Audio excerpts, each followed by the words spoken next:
We're starting off high. We can get a two fools agree on that one. Oh, by the way, look, we got the wide shot. There was you had accountability. Now what I can Now all you need is a podcast and a YouTube channel.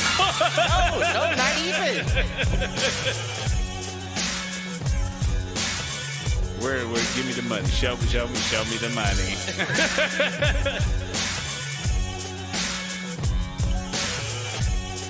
Apparently there's a Foolproof page.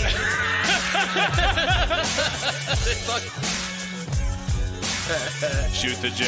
Shoot it.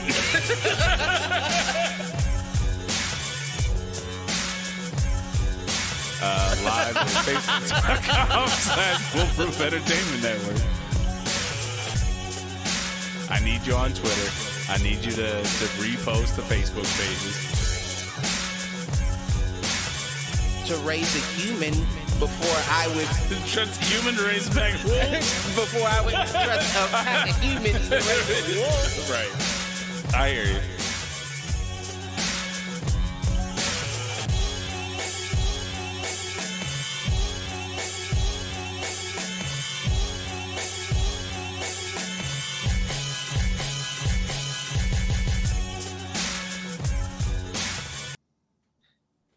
Yo, what up, fools? Welcome to another edition of Do Fools Agree. As always, I am your host, Michael Reggie, here with my main man, Clifford Jordan Jennings. Tis I.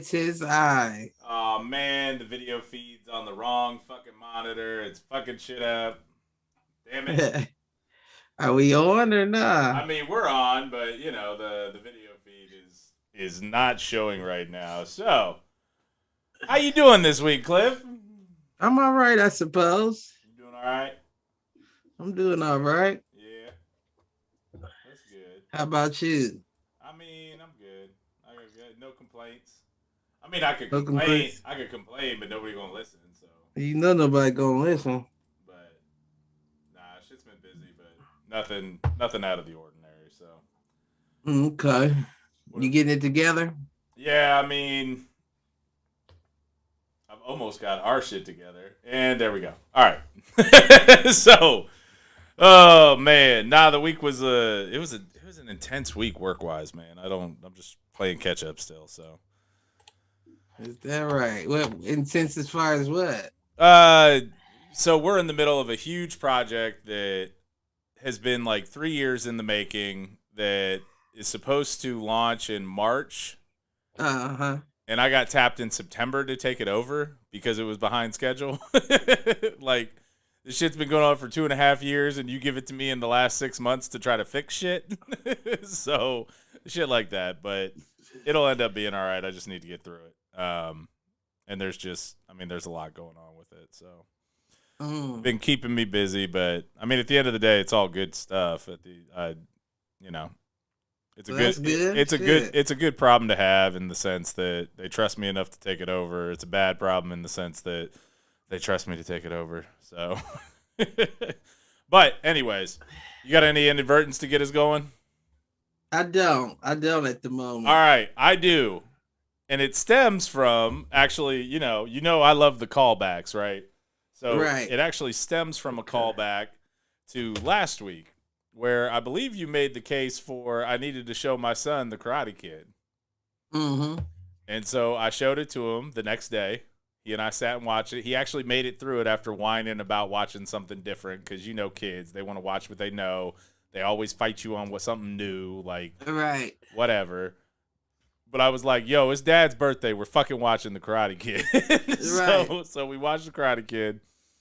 And he's kind of paying attention, kind of not. And then when it got to the tournament at the end, man, he was all in. I bet. He talked about it. Every time I chatted with him, we talked about it. And then we watched Karate Kid 2 tonight. And so I think he's hooked. We might watch Karate Kid 3 and then watch Cobra Kai. I'll see if I can convince him on the Cobra Kai front. But my inadvertent actually stems from something you said in our Cobra Kai review. And it was that, Daniel was kind of an asshole in the movies. And upon further investigation, you are correct. Right. Like Daniel's an asshole. Like the same beef I had with Sam, his daughter, Yeah. is the same beef I've got with him. Like, yeah, you got your ass whooped for putting your nose in business where it didn't belong. Like, what the fuck are you doing? Right. So that spawned the inadvertent thought of what other movie villains are just misunderstood. And the number one that came to mind for me is probably an obvious one, but it's Thanos. Thanos is right. Say that. Gone. Half the population gone. I don't care. It narrows the playing field. I don't care if I'm snapped or not. Half the population gone. Everybody got more. I like it. Right. Yeah, no, I'm with Thanos. Shit, I'd have been fighting the Avengers in that movie. Right. But I don't know that I would say that he was a villain though. Who? Daniel. Well, what I'm saying is in that case, like maybe Johnny was right. Like this punk shows up, tries to insert himself into a situation with his girl. Like, should he have smashed the boombox? No, but that's not your battle to fight, bruh. Like, if you want to step into that situation, then be okay with getting your ass whooped. Same thing. If you're gonna pick a fight on the soccer field the next day, expect to get your ass whooped. Right. Like, I'm not mad at Johnny. Similarly, no, not at all. Similarly, I'm not mad at Thanos. I think Thanos might have had the right idea. But I don't know. I mean, we know Killmonger had the right idea. He was right in Black Panther. What was his idea? Basically, that Wakanda hadn't done enough for the black people of the world. Oh, okay. See that? I mean, I definitely watched it. I think I've seen it a couple of times actually, but I mean, okay, I'll do one that's outside of superheroes for you. The Kidnappers in Inside Man, or not? Is it Inside Man? No, it's not Inside Man. Man on Fire. The Kidnappers in Man on Fire. Now, do I agree with kidnapping an 8-year-old little girl? No, but they never hurt that little girl. But what did they kidnap her for? I can't remember. Ransom money.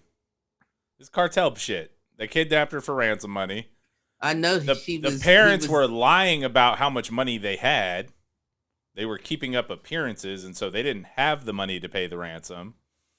And so Denzel goes on some killing spree to find them and murder everybody. And then didn't he find out the dad is the one that set up the kidnapping? The dad was involved. Yep. So the dad set it all up. The kidnappers were just doing what they were paid to do. And again, like, yeah, they may have threatened that they hurt that little girl, but they didn't hurt Dakota Fanning. She was fine at the end of the movie. And Denzel just had to die because he went on a rampage killing all their people after they were doing something they were paid to do. They were just doing a job, Cliff. But what was the higher power, though? Like, what was the...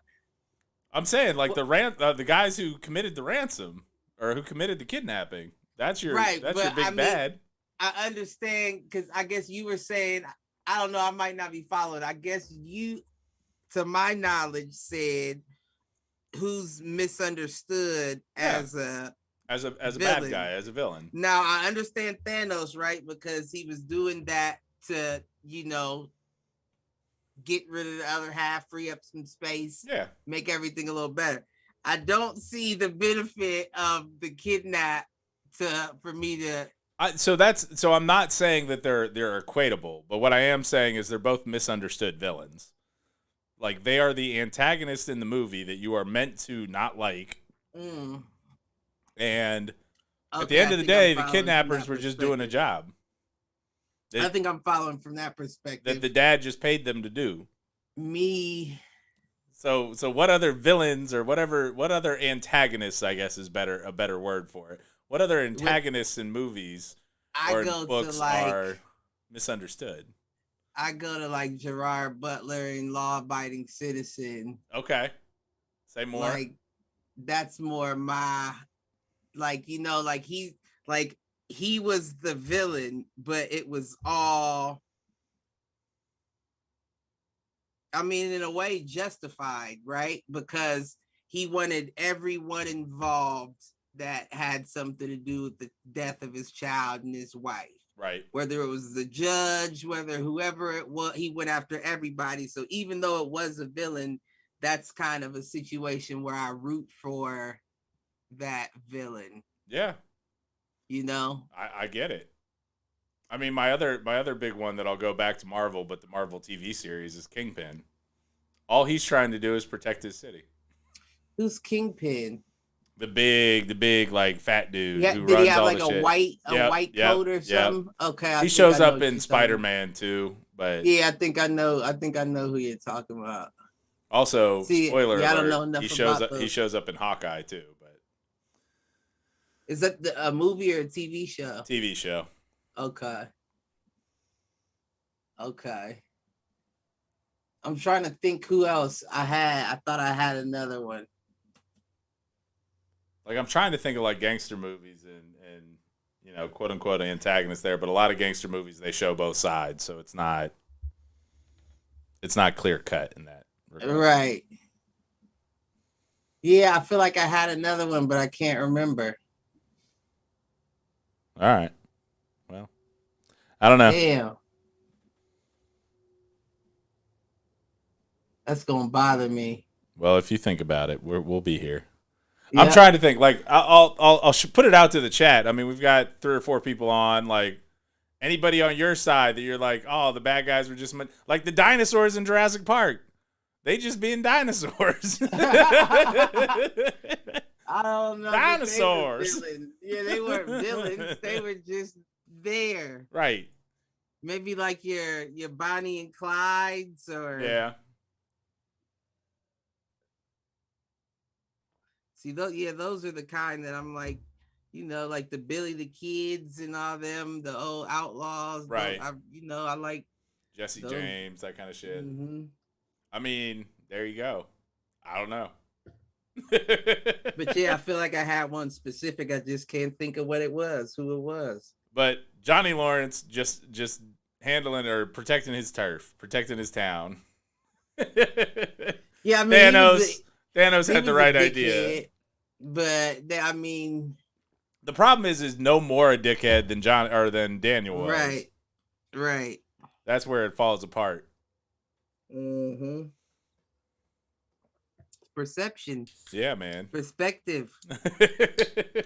All that. Why is it that the older I get, the more I identify with the bad guys? I don't know. Listen, that's what they say. You either die a hero or live long enough to become the villain. Yeah, that's what they say. Trust me, in a lot of regards, I am the villain now in my own mind. Listen. I'm starting to be that middle-aged, older white dude. You ain't there yet. Who's starting to be one of the us's instead of the thems, or however if I come you over there and I see a skinless, a furless cat, then I'm gonna know something. Yes, brilliant. I'm gonna know fucking something right. I'm gonna know something for sure. $1 billion. Mm-hmm. That's not a lot of money anymore. 1 trillion. Yeah, that is what it was, huh? It was something like that, or I think it was 1 million to 1 trillion or some shit. Okay, I was about to say, yeah, because damn, we damn near there too. Right. They giving billions to black folks. That's how you know they worth what it was before. Back in the day, it was worth a little bit more. Now they like, this a black billion for you. still only translates to 500 million white, but you know. Right, I'm sure. Oh man, I'm sure of that. Well, did that spawn anything additional for you? Inadvertently. No, I can't say that it did at the moment. I'm sure something will pop in because I did have some thoughts, but I just don't write them down. Yeah, I had at least 1 or 2 more that I kind of lost throughout the day today. I usually write them down if I'm at my desk or a piece of paper when I think of it. But the crazy thing is they usually come to me when like I'm out driving or doing something. I can see that. And I just don't. I should probably type it in my phone or something. I don't know. That's what I used to do. Actually, maybe I did write one down that was in my phone. So I feel like I had didn't. one. Let's see. Nope. Definitely did not. The last thing I have is the thank you cards that I need A-Reg to write at some point. Thank you cards. Yeah, Christmas gifts. Christmas gifts. Mm-hmm. His mom's better at that stuff than I am. I usually send like the immediate like video of him saying thank you, and then I don't follow up with a card. But you're right. Hey, video's worth more than a card. Right. True. And it's actually the older you get, the less people want to see you on video. Just send the damn card. Mm-hmm. There's some truth to that. It's true. All right, so we want to talk about this thing. Let me see if I can figure out how to pull it up on the screen real quick. But did you read through what I sent you? Ikigai. Yeah. I mean, I didn't like read a whole lot. I just read the.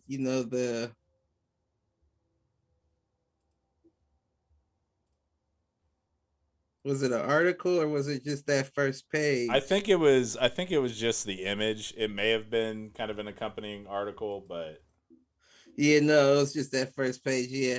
I mean, that's all I read, and then I tried my best to try to kind of think through it. Right. So for the viewers and for those of you that are on audio, what we have up on the screen is this basically a 4-circle Venn diagram. And the big circles are what you love, what the world needs, what you can be paid for, and what you're good at. And the bigger overlapping pieces between what you love and what you're good at is passion. Between what you love and what the world needs is mission. Between what the world needs and you can be paid for is vocation. And then what you're good at and what you can be paid for is profession. And then it's got these kind of 4 smaller intersections that overlap with at least 3 of the circles. So one is the feeling of being comfortable but empty. And that's the overlap between what you can be paid for, what you're good at, what the world needs. The overlap between what you love, what you're good at, and what you can be paid for is satisfaction but feeling useless. The overlap between what you love, what the world needs, and what you can be paid for is excitement and complacency, but a sense of uncertainty. And then between what you're good at, what you love, and what the world needs is delight and fullness, but no wealth. And so there's a couple of questions that come to mind on that front for me, and it's like, all right, so if you can fall into one of the 4 smaller intersections, that you get 3 out of the 4 big circles, like where would you prefer to be? Is it the comfortable but feeling empty, satisfaction but feeling useless, delight and fullness but being poor as fuck, or excitement and complacency but having a sense of uncertainty? That's a good question.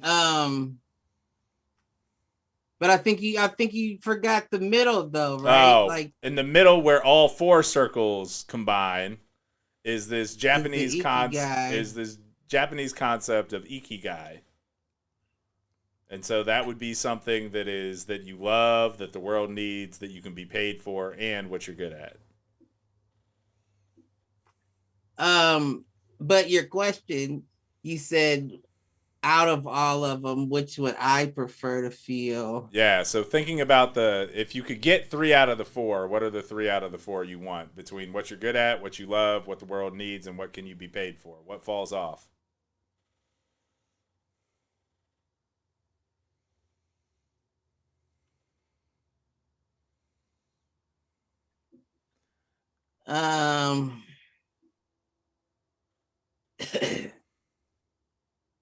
I don't know. I would probably.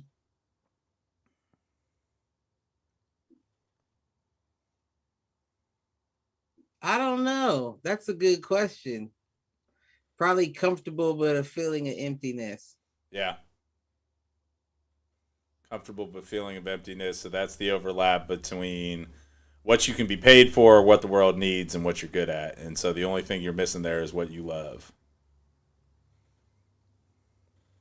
Yeah, I mean, I think I could deal with that though. Yeah. I mean, for me, I feel like a lot of the time, I don't know. I feel like I hit those different kind of intersections with different things in my life. Right. Like what we do with the podcast, coaching, my job, like none of those things I think kind of falls into one of the three overlaps, but a lot of them fall into the two overlap. I mean, football probably comes the closest in terms of what you can be paid for, what you're good at, what you love. Like, Right. that probably comes the closest. Now, do I get paid much for football? No. If I were to follow that full time, would I make much? Probably not. I mean, it's hard. Like, if I had started straight out of college and had been in just coaching my whole life, Right. at most, I'm probably making like 60,000 right now, 70,000, and that's if I'm an assistant or a coordinator at a small school. Now, who knows what happens? Maybe I am able to kind of crack into the Division I ranks or the pro ranks, but even then, you're talking maybe a six-figure salary, maybe, Right. unless you're a Right. head coach, and not a whole lot of 35-year-old head coaches out there yet. So, Right. in that regard, like, could I have cleared probably three of those circles? Yeah, but I mean, where it sits now is it's something I love and something I'm good at. Like, coaching in general is that for me. And I mean, I guess you could argue, and I might argue that also includes the what the world needs, especially being a high school coach. Right. Like, these young men do need guidance. They do need Right. that authority. In my mind, I think it's critical to, life skill development and those kind of things. But yeah, I mean, I don't know what my Ikigai would be right now. Like, honestly, you know what?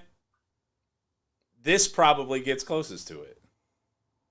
Like, if we could be paid and if we could make it doing this, or if I could make this a full-time gig and like make enough to be comfortable, Yeah. this would probably fit the bill. And maybe it's more what the world needs is maybe the question there, but I think the world needs to learn how to have dialogue. I think the world needs entertainment. I think the world needs to, be able to kick back, laugh, relax.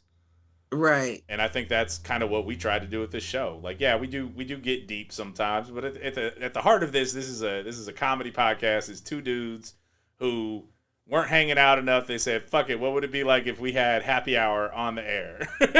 Right. I just like bullshitting, Right. you know.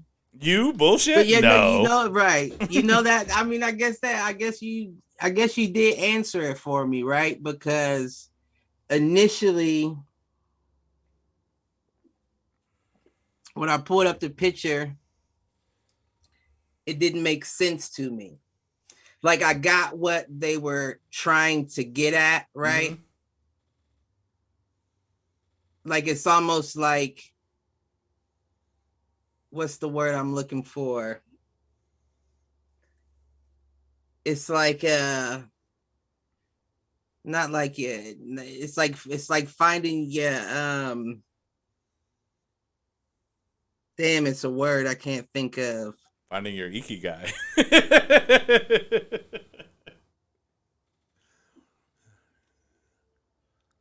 But it's basically like when all your shit's like aligned and in sync, like when you find your balance, basically. It's your balance. It's your, like, what puts you in the zone almost. Like, we've talked about that with regards to music and artists and that kind of thing, like being in the zone and athletes being in the zone. Right. Yeah, What no, I puts would you say there? that's the life, like the life version of that. Yeah. And like, just looking at the diagram though, it just, I don't know if it did enough. I don't know, it might have did too much. Yeah. Say more. To where it was just, I wasn't following. Like, I understand the circles and I understand the intersections and all that, but I just it didn't and then what were the sides to the excitement but uncomfortable or comfortable, like all that it just didn't make sense to me, like. And then I would imagine, of course, to reach that level of Ikigai, you would have to work towards the middle. Right. So in a sense, like, is this a somewhat of what you call a map as to how to enter from which, you know what I mean? Like, well, because it just doesn't make it, like, to me in my mind, in order for all of your circles to meet like that, for you to reach that level of Ikigai or whatever, you would touch all of those places at once. Yep. It would almost be like one of those hexagon telescopes, that you twist, into focus, makes the prisms and the shit, and you would have to come into that spot. It wouldn't be like you come in through one area. So you don't think so? It should be all areas equally, I would imagine, for you to hit that level of balance.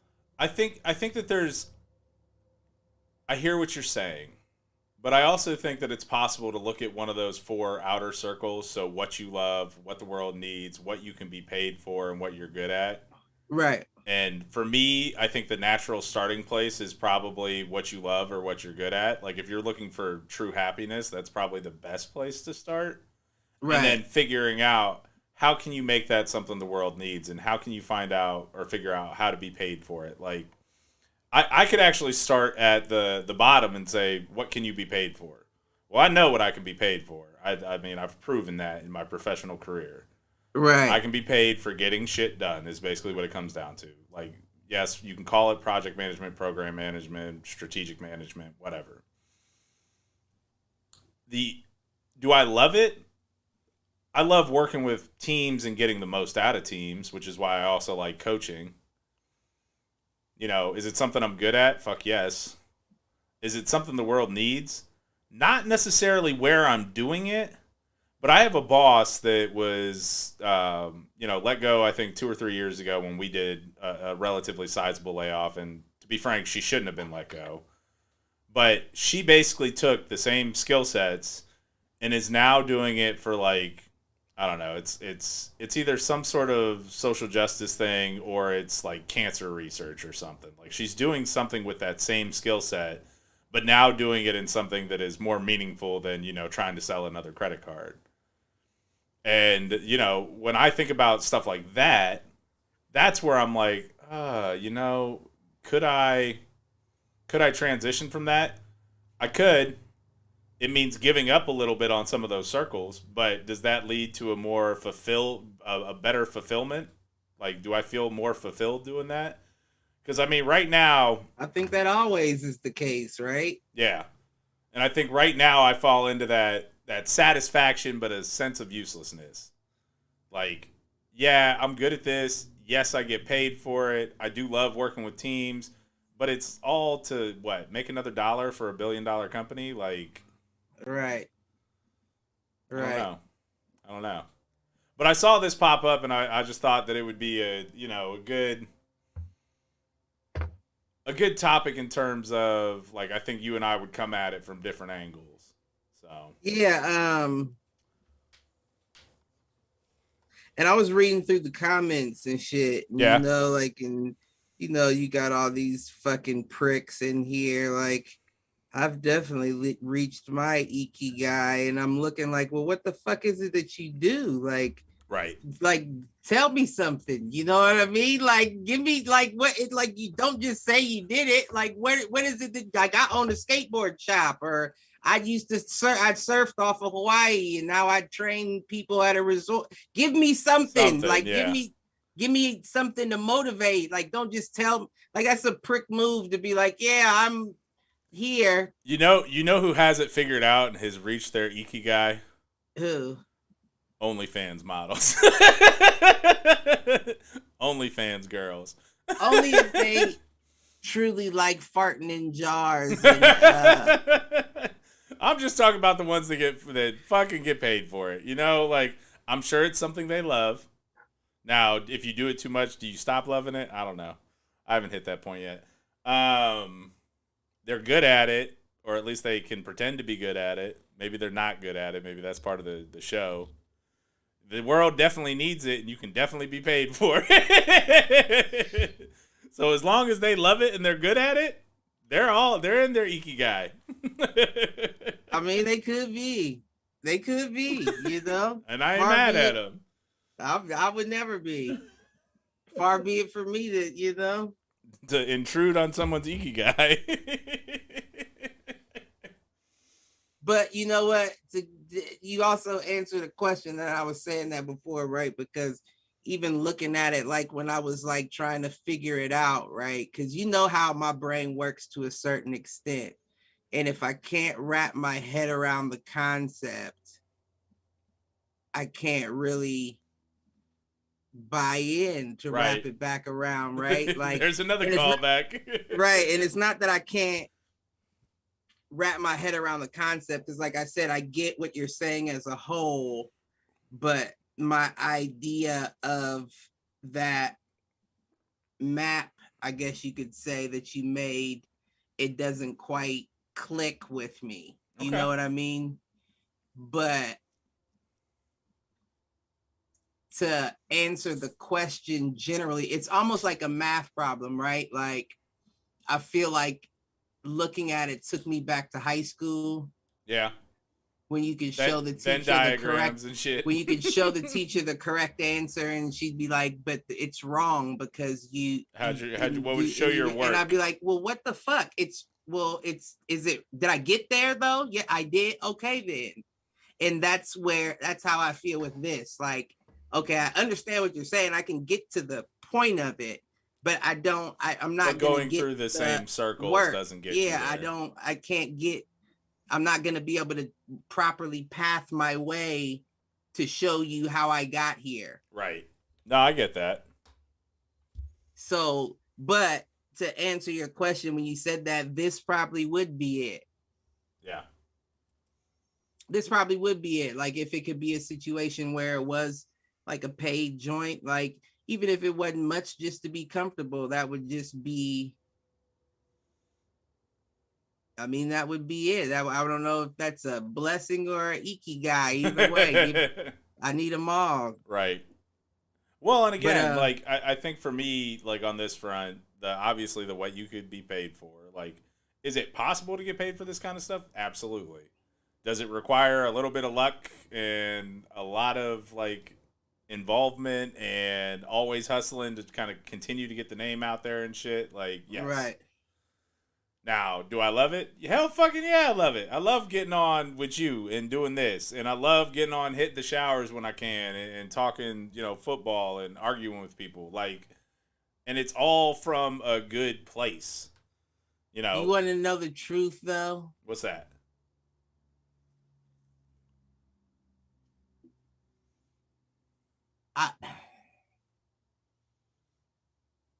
And I'm working on it, right? Like I'm working on it. And it's not just with this either. It's in life in general. In order to take leaps, to take the steps, the next strides, I know what it takes, right? And it's just a situation where it's like, are you ready to give that? Right. No, I get that. Because it's a lot. Like it's already a lot, right? But then to really push for the breakthrough, it's going to be double time. It's going to be like, right, you enjoy this part of it. Right. But the shit that it's going to take double time is not this. It's going to be that. It's going to be the marketing, the pushing, and that's like, that's a lot of extra. Well, no. And to be frank, it's like intimidating. You and I have had this conversation a lot. Like, to be frank, maybe I shouldn't be messing around as much. And maybe I should be focusing on this because because what it'll take is pushing something every day from a content perspective and doing things like clip outs. Right. And giving like small form content to lead to the big form content. Right. And going through and seeing like what's trending on YouTube today. All right, let me do a video about that so that I can maybe get the extra 10 eyes a day on our channel. Like that's the kind of shit that it takes. I might have, now that might be something that I could do a lot more of. And even if it's just hopping on and doing, for 10 minutes. Right. That's all motherfuckers like watching anyway. Just a little 10-minute clip and then hopping back off. Right. But it's that kind of stuff. And like I've started down that path once or twice and I've never kind of dedicated myself to it. What I need to do if I'm serious on that front, like take every Thursday. Every Thursday, Boba Fett drops on Wednesdays. A lot of the Disney Plus shows drop on Wednesdays. What I could do is every Thursday, I dedicate 10 minutes to just hop on and talk about what I thought about the latest episode. Right. That's it. And it's a lot of nerds out there that would love to watch that shit. And I could tag it to, I could throw in keywords there around like Schmoes Know and other channels that I know of and like just hope for the accidental click. You know what I mean? Yeah, like, you just kind of gave me an idea on the low. Clickbait it. Or I mean, like we've talked about, going live right after a game or like that was the original vision for Hit the Showers, by the way. Was not a 2-hour show twice a week. It was, hey, let's hop on for 15 minutes post-game and talk about the game and what we just watched. Now, the problem is, right now, I know you and I both don't have a super big comfort level with, doing that stuff on our own. Oh, I don't mind doing it. I don't mind doing it dolo. It's just... But it's stuff like that. Like, you got to be able to hit it right at, when it goes live. And that's honestly my concern with doing, like, the Boba Fett thing. Like, I probably can't commit to watching it, early on Wednesday and dropping a video when it's, like, first hitting. I might be able to do the follow-up day. Well, let's be honest, though. I mean, the whole reason why it turned into what Hit the Showers turned into is because there's so many games. There's no way you can do that. No. With... so it's easier to put do like a rundown in one show. And sometimes, like we talked about, that does mean content does get stale in some instances. But... Well, especially with like the NBA, like if you're recapping a game from the previous week, 2 more games have already happened. Like, right. At least with football, it's once a week, and you can do the recap, 2 days after the games, and then look at the games that are in 2 days or 3 days or whatever. Right. I mean, honestly, that's where, like, the fight sports too. Fight sports, you can kind of get in a rhythm. Fight sports are different, right? Like that is the good thing about fight sports, but it's tough to. So fight sports, you can talk about the same fight for months. Right, leading up to it. Right, and even after in some cases, yeah. Depending on who's fighting and what happened in the fight. But I find from listening to a lot of like specific fight shows that it's more about the politics than the fights.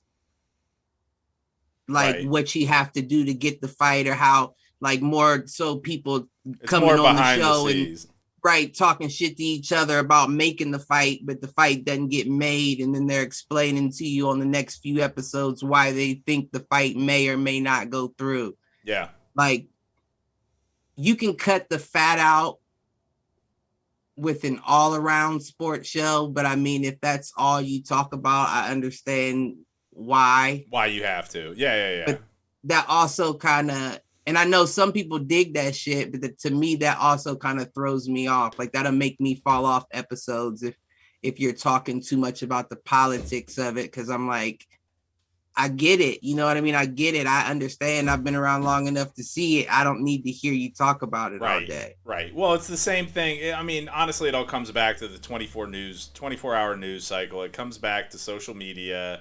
Like we even talk about it when it comes to football. I get tired of hearing about the off the field drama, man. Especially when it comes to like coaching staffs and that kind of shit. Like, who the fuck cares? But people need content. No, and I get it. Like, that's why I'm saying I blame the 24-hour news cycle, but it's also what gave rise to things like podcasts and live streams and those kind of things. Like, and my mom's got a good question out in the chat. So she's asking, if you did this every day, would you still enjoy it the way you do? And I think that's a fair question. No, I think I would. I think I would because I think it would give me time, right? Yeah. Like the whole reason why I said I know what it takes and I don't know if I'm ready to give myself in that way is because I have a 8 to 9 hour work day that I have to go through before I even get to the point of being able to prep for what I'm going to do on a show. And it's like, if I could eliminate that extra brain power and put that towards it goes the back marketing to the mental capital and the preparation, then it would be that much more of a love because I'm building a better baby in a sense, and I have I'm using less brain power doing so. No, and I understand that completely because that's my issue with doing like the nerd shit, like doing the nerd culture shit. Like, I love talking about that stuff. I would love to do a fucking like Critical Role style D&D podcast on the network. Right. I struggle as a dungeon master because I don't have fucking time to do it. Right. And by the time I'm done with the day or done doing stuff with my son, like, I'm burned out and I just want to sit on the couch and play a video game or watch TV. I feel like if I could get paid to do it 8 hours, like whatever, however many hours, I know if it was me like working for myself, I'm doing more than 8 hours a day. But I would add another podcast. No doubt. Well, and that's I the would thing. do something else on a separate day, separate from Fools Agree and Hit the Showers, just to kind of fill it in. And I mean, that comes back to widen the scope, get more audience. Yep. And I think that's what it comes down to. I think, if we could pop one time and get, let's say, even if it's low, like and I say low, but like if we were to do the Patreon thing and somehow we cleared $50,000 and I said, Cliff, whatever we clear in Patreon is your salary. At that point, is that enough to leave the job and put yourself full time into this? And could you turn 50,000 into 65 or 75? I don't know. I'm sure. But that's what for that. I would definitely bet on myself for that. Right, and that's where doing. What can we do in the interim to kind of build up the subscriber base? Because the subscriber base is what dictates ad dollars and those. Yeah, I would definitely bet on myself for that. Yeah, I've left the job for less. You hear what I'm saying?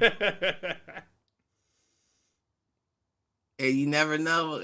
Like we said, motherfucking tomorrow ain't promised. So right. Shit, if I got the opportunity to bet on myself, who better to bet on? Right.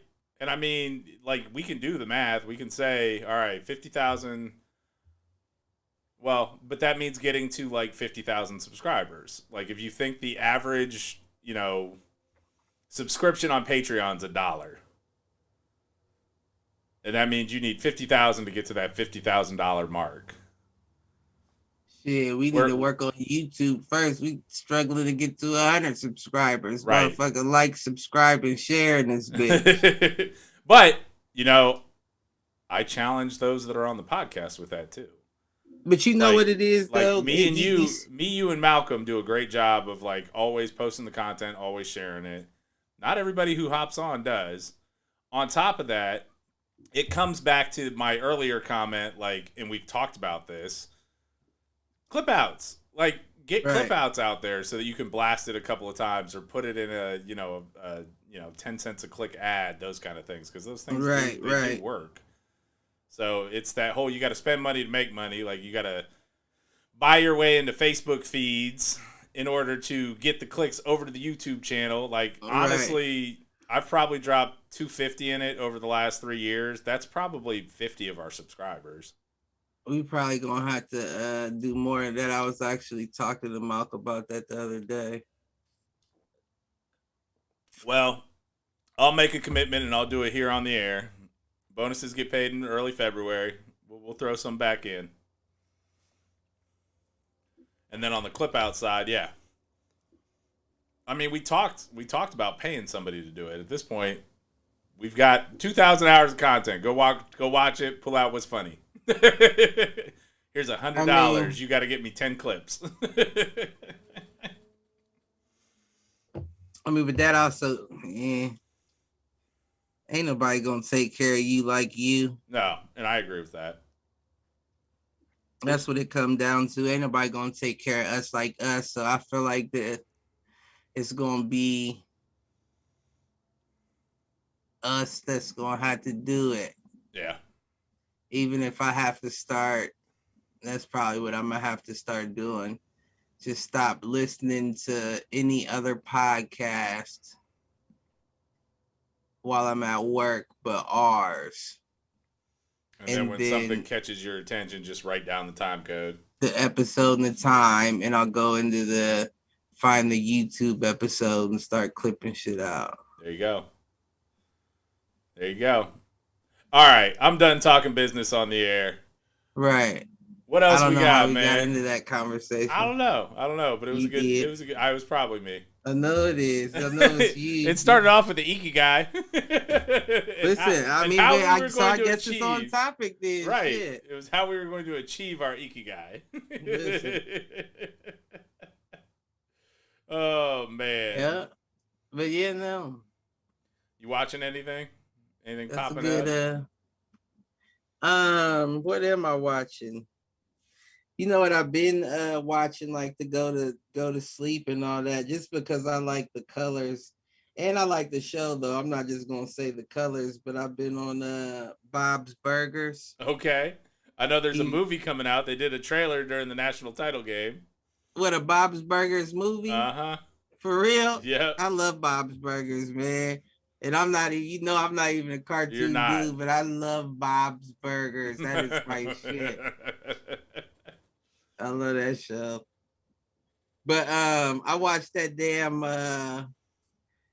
Hitman's Wife's Bodyguard or something like that. I've clicked past it a couple of times. Man, that shit. That's what, Ryan Reynolds? I do not like him. You know, the problem with him I don't like him. I don't like it. He's probably a good dude. I don't like his act. I just don't like him. He overacts, and he's always looking for the punchline. So I don't like him. It wasn't a good movie. I didn't like it. No. Well, then I'm glad I haven't watched it. It was very action packed, and it's like a funny action, but that's the same way Free Guy was, which is also Ryan Reynolds, and I was like, I rented it. I paid the $3 to rent it, and I didn't even. What was that movie he was in with The Rock? Red Notice. That's what this is. Same thing. Yeah. Same exact thing, just different characters. And the thing is, if you're not going to let Ryan Reynolds, then don't put him in your movie, because he's not good following a script. What he's good at is improv and like coming up with shit on the fly. Like, that's why Deadpool's funny, is because they basically gave him an outline of a script and said, figure it out. Right. And I'm just not a fan. Even back to Van Wilder, like, I just don't like his style. Like, yeah. Honestly, the movie that I like him the best in outside of Deadpool is what is it? Waiting. Oh, I did like Waiting. I loved Waiting because he's not like Justin Long and he's not over the top in that movie. He's just him. Like, he's just an asshole. Yeah, I did like Waiting. He's a funny asshole. Waiting was one of my favorite movies. I'm not gonna lie. Back in the day. Yeah, it's up there. I'm trying to think what else in his catalog. Like, Van Wilder, I'm with you. Like, it was funny when I was, I don't know, 14, 15 when it came out. I don't think I could get through that movie now. I don't know if I liked it then, to be honest. Yeah. It's just something about him that just rubs me wrong. I mean, I get it. Like, you're always funny, huh? Like, you're always... Well, that's why, like, outside of Anchorman, Will Ferrell's kind of the same way for me. But like, I like him in Anchorman. But Will it's Ferrell so over the is top. trying to be funny. Right. Ryan Reynolds gives off that. I think I'm funny. Right. Like, I don't know, like, how to describe it. Like, it's almost like a condescending funny. Like, yeah. It's almost that I'm better. Know. I'm better than you. I'm funny. That might be the vibe he gives off to me. Yeah. That makes me feel like he rubs me wrong. It just, I don't like it. I don't like like he's trying to. I don't know. I don't like him though. I'm not a fan of him. But like I said, with that being said, I'm sure I would like him in person. Right. But I don't like the roles that he plays. I get that. It's almost like it's like Will Smith. Like, I'm sure I would like Will Smith in person, but your movies. Speaking of Will Smith, did you see this trailer for the Fresh Prince reboot? I do like how they're trying to make it more realistic. How they're making it gritty. Right, but I don't like the people. You don't like the actors, or you don't like the characters? The actors. Okay. All right. I mean, I get I like the main dude because I like his backstory and all that. But the Carlton, Uncle Phil. Yeah. Is it because you're trying to measure them up to the characters that you know and love? It's somewhat. Yeah. No, it's going to be hard for, like, they would almost have been better to not cast an Uncle Phil. Like, almost go the route of, I guess you couldn't have. Yeah, no, I think I'm following what you were trying to. Yeah, I think just have him. Just have it be Aunt Viv. Like, she's the breadwinner. She's the one that's taking care of Will, and maybe the Uncle Phil is, I don't know, like, he's the Stedman. There you go. We need Fresh Prince with Oprah as the main parental figure and Stedman as basically the live-in house guest. Oprah's old deflated ass on TV no more. No, but what I'm saying is, like, that kind of situation. I don't know. Although I guess in the original show, both of them, like, he was a judge, she was a lawyer, if I remember correctly.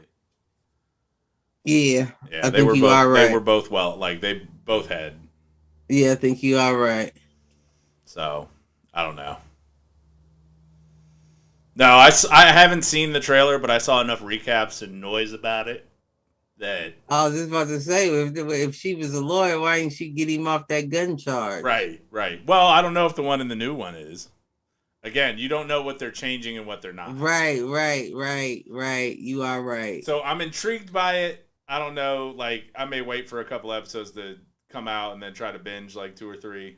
But see, that was that's why I said the real version, right? Because we all know that story.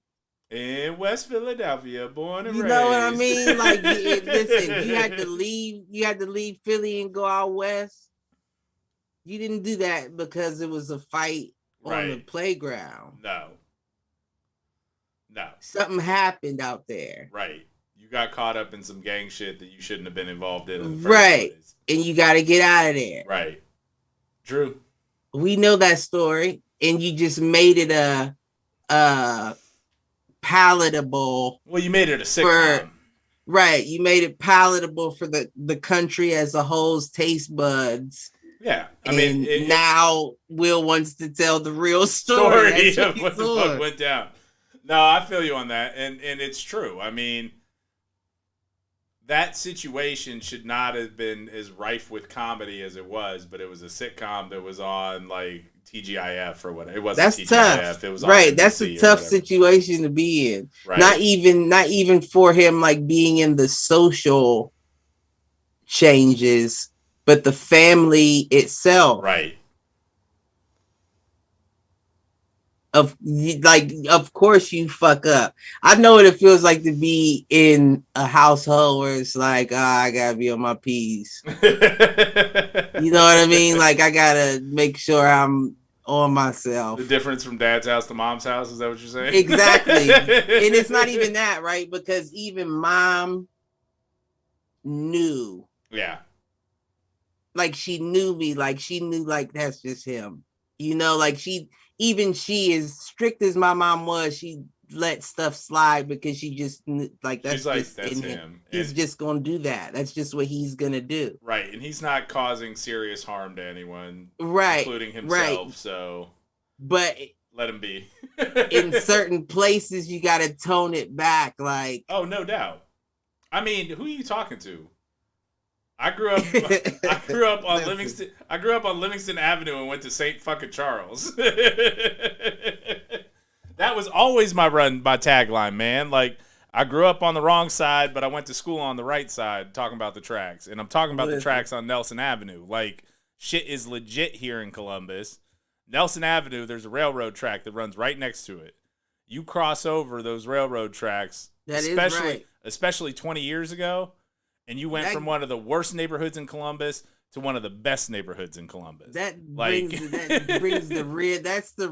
That's the real meaning in crossing the railroad track. Mm-hmm.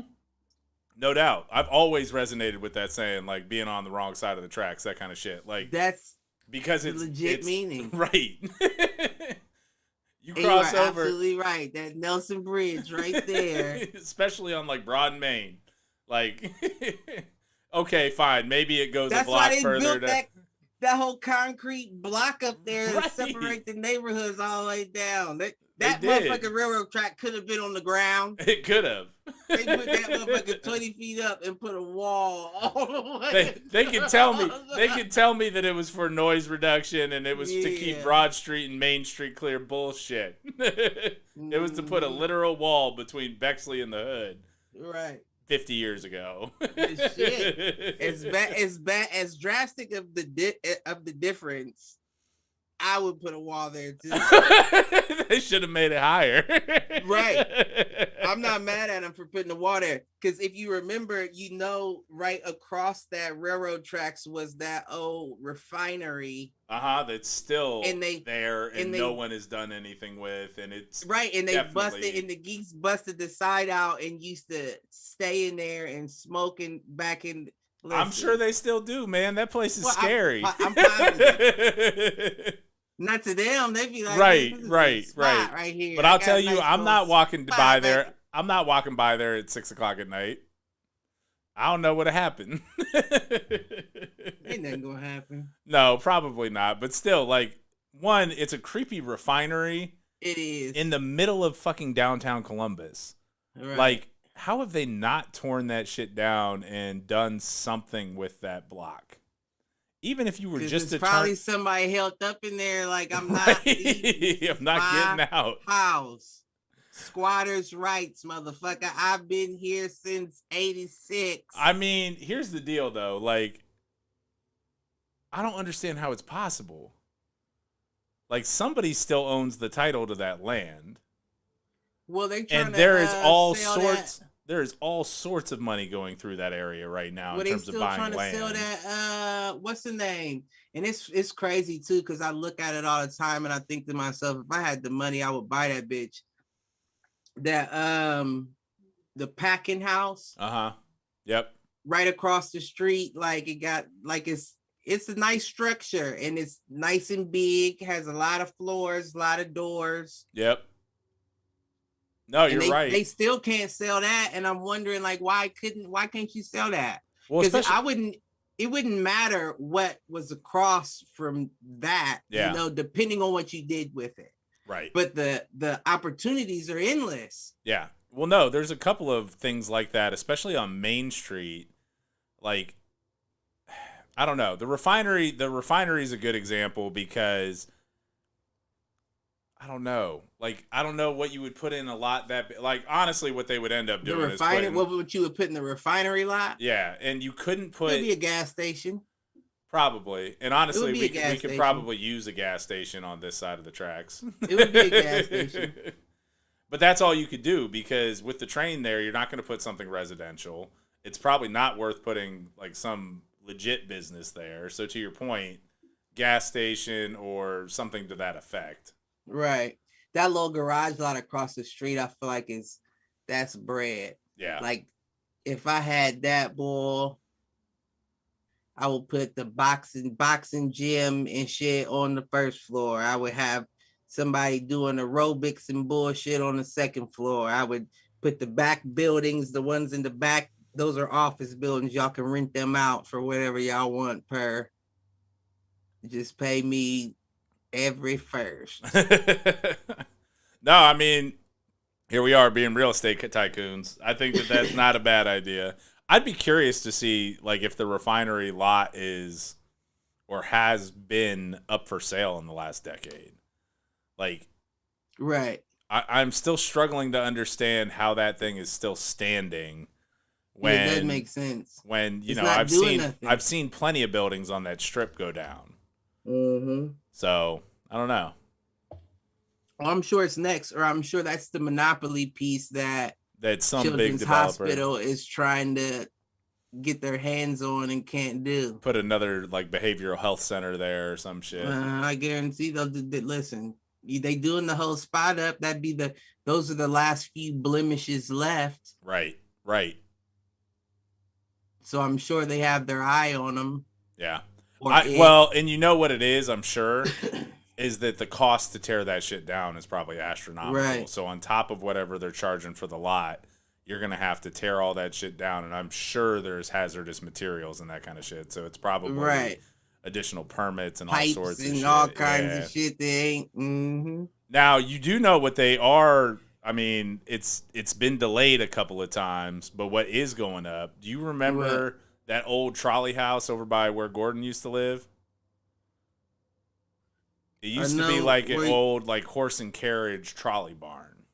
No. So what they are doing, and it's on Oak and I think it's on the corner of Oak and Kelton, because I think it's right, like literally, it's a block away from where our boy Gordon used to live. They have basically redone the building and everything kind of in that trolley complex. Mm-hmm. And it's going to be a spot, man. Like they putting in restaurants, they're putting in bars. Like it's going to be a hot spot over there in Old Town off of Bryden. Like for real? Between Bryden and Franklin Park. Uh-huh. Yeah, man. And they're putting like yellow bricks there. A bunch of different food places are going in. And I'm pretty sure there's going to be at least 2 restaurant bars or 2 bars. They putting a yellow brick. Is that the one that we used to be on High Street? No. That might be red brick. That's red brick. I think that's red brick. Yellow brick was the one on Oak that used to be down by like Oak and Parsons. Yeah, I think it's red brick on High. Yeah, I think you're right. But it's gonna be a nice little spot, and it'll be nice because it's like walking distance from my place. Like that's part of my morning walk is to basically walk down to Franklin Park around and come back. I'm gonna be over there crashing on your couch some nights, I'm sure. And especially because like let's be frank, like there's not a lot of entertainment options on this side of town. Right. There's stuff downtown. There's some down in like German Village area, but there's not a lot. And I mean, Old Town East, yes, there's a couple of places there. I like the Old Town Tavern. I like the Old Oak. But that place has the potential to be like a spot. Right. Like, it could be the new Short North if they really pushed it in that direction. And they've got a ton of like vacant stalls or buildings. We don't want it to be the Short North. I hear what you're saying, and no, I don't. But the Short North is a little too hipstery. I guess that fits. I guess that fits perfectly. Charging $5. I didn't mean anything crazy. Charging $5 for a Pabst. Get the fuck out of here. I didn't mean anything crazy by that, because I know the Short North is synonymous with the gays as well, and I love the gays as well. I didn't mean that, but it's like It's almost I guess yeah. hipstery kind of works. Hipstery and almost like it's almost too busy. Like I would love for that to just be a cool neighborhood spot, like Right. where maybe you get some crossover with the Bexley folks that just want to have a good time, but you've got the younger crowd in Old Town. You've got maybe an older crowd from Old Town. You talking about at the Brighton spot? Yeah, and maybe you get a little diversity up in there. I don't know, but you don't want them crossing them tracks. Stay on your tracks. Stay on your side of the tracks. This is our side. You saw the enough, bridge. That works both ways. Listen, Fuck y'all. Right. Bexley got enough bars and shit in their own shit. Stay in your own motherfucking lane. I'm sure that's the concern. I'm sure that's the concern, though, is that area is too urban for what they're trying to put in there. So I plan to be a frequent guest. That's my concern. That's my concern, too, though. I get it, but I plan to be a frequent guest just to put some money in it because I don't want that to go away. But you're also not scary like that. True. And it's a difference. It's a difference between people like you and then them. Yeah. They may look at it like that. But again, I mean, at the end of the day, money's green. Like, if you go into one of those two bars I referenced over on Oak, like what is kind of traditional Old Town, like the place we went the one night. Right. It's Old Town Tavern. The Old Oak is the same way. Like, all 3 or 4 bars that are right there are very mixed crowds. Mixed. And I mean, always more salt than pepper, but it's still mixed. But still, like it's like I didn't feel uncomfortable. Right. It's a 70-30 split, not a 90-10 or exactly. 95-5. I didn't feel uncomfortable. That's all that mattered. Right. And so if that pulls that kind of audience, like that 70-30, even 60-40, even 50-50, like I think that place can be a spot. You think it's closer to Brighton, right? So I feel like if it was 70-30, it'd be the opposite swing. Well, but it is right off of like Franklin Park too, and Franklin Park has had a lot of the same kind of gentrification. So has Brighton. Has it? Like both of those, and it's funny, like the big old houses, like the old Mansions Row there on Brighton. A lot of those places today have been turned into like apartments, and it's a lot of like young professionals that live there. Oh, really? It's people that work downtown and want to live close to it. Like that's been the change in the neighborhood over the last 10, 15 years. Okay. Let me find out. I don't know, man. Could be a spot. I mean, I'm always down to pick it up. Especially a place that's in walking distance. I'm not saying I'm walking, but it's the fact that it's in walking distance. Mm-hmm. Hop on some bikes. Let's take our bicycles. Listen. Swerving up and down Brighton and Kelton. I can't see that going wrong. Yeah, I know, but like, I ain't DUI for that too. I'm not riding on Kelton or Miller though. I'll tell you that. They give you a DUI for that too. Shit. Oh man. Nah, but I couldn't do that anyway. No. Just for the simple fact that although it may be in a nice area, I'm not no fucking fool. I gotta bring my strap, and I can't bring it in the car or in the bar, and I can't leave it in my bike. Right, somebody true. Take the Somebody whole take the whole bike with the and gun. the strap will be gone too. Right. So, all right, well, fuck it. We're driving, but at least it's only 6 blocks away. Mm-hmm. Listen, I know how the game goes. Soon as something like that pop up, and all the little motherfuckers is watching you like the police, waiting to see who leaving the bar and going where. Right. Not I, said the cat. You got the wrong one. We know which alleys to take, which ones to avoid. Listen. And we can do that zigzag pattern. Serpentine. Serpentines. Bob and weave. He said serpentine. He's stupid. No, what's stupid is that meme that popped up this week around GoldenEye, and all I could think about was the 4 of us playing on the screen that is a quarter the size of this, and like a computer screen. Right, and split 4 ways. Right. And now I'm like, if I don't have the full screen on my 70-inch, I don't want to play anymore. Listen, my TV 65 and I can't sit on the couch and see the text. I have to get my stool and sit the stool in the living room and play the game. That big ass, I don't understand that. Like, how the fuck as a kid you could watch a little especially 6-inch box. Especially when the pixels weren't as clear. Like maybe and that was the thing. Maybe it's the games are too high definition now and everything's smaller on the screen. Whereas back in our day, like you could only fit like 4 characters on the screen anyway. Listen. So you could pray and spray and you were fine. Listen. Cause man, now I have to be up on the TV to look and play. And then I think it's a disadvantage too, because the TV's so big you have to move your head like look across. It's not just like looking at. You don't have the whole field of vision. Right. I had to do that in Rocket League with my son the other day because I'm like, I don't understand how these kids can see what the fuck is going on with the ball. And I had to basically set it to like almost max zoom out so I could understand what the fuck was happening. Man. Yeah, I don't know. I don't know if our eyes were I don't know. Programmed. Well, maybe that's the problem. Maybe our eyes are bad from sitting too close to the TV and playing video games. That could be. Maybe all those warnings from our parents were right. I don't know. Put a lot of hours in, so. Oh man, GoldenEye. It could be my batteries dying in my eyeballs there. Possible. It's possible. I mean, I don't know. Yeah, I don't know. Had a good run. Had a good run. It's okay to tap out.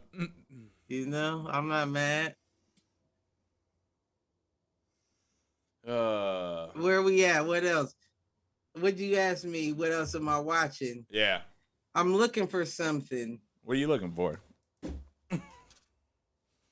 Oh, you're trying to. Okay. No, I'm talking about I'm looking for something to watch. My sister, Erin, Erin, she wanted to watch that Colin Farrell show on Netflix together. Okay. So I haven't looked it up yet, but I guess it's the one where he runs the gym, the boxing gym or whatever. He's like it's a comedy, but he's like a old Scottish boxing geezer or whatever. And he's basically the Mickey. He's the Mickey. Yeah, it's funny. Gym. It does look funny. He's like a rough, it does look funny, but yeah, I haven't seen anything with Colin Farrell since. I mean, he was in the. I mean, I know he's been in shit lately, but I haven't seen him in a comedic role, so that would be interesting. Yeah, this is definitely a comedy. He got like a gut and he wears like a sweater and a thick. It is funny though. It does look funny.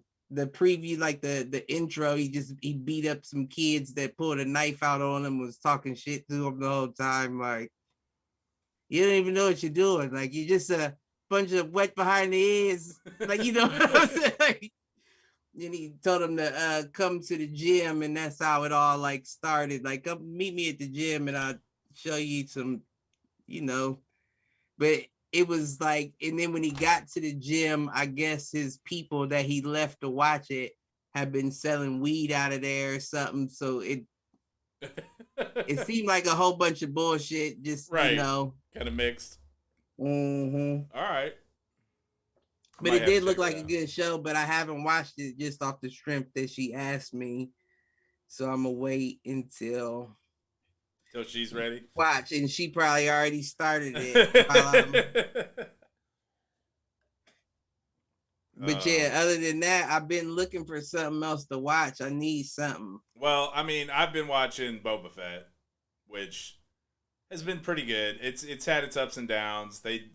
That's on Paramount, right? That's Disney Plus. Disney Plus.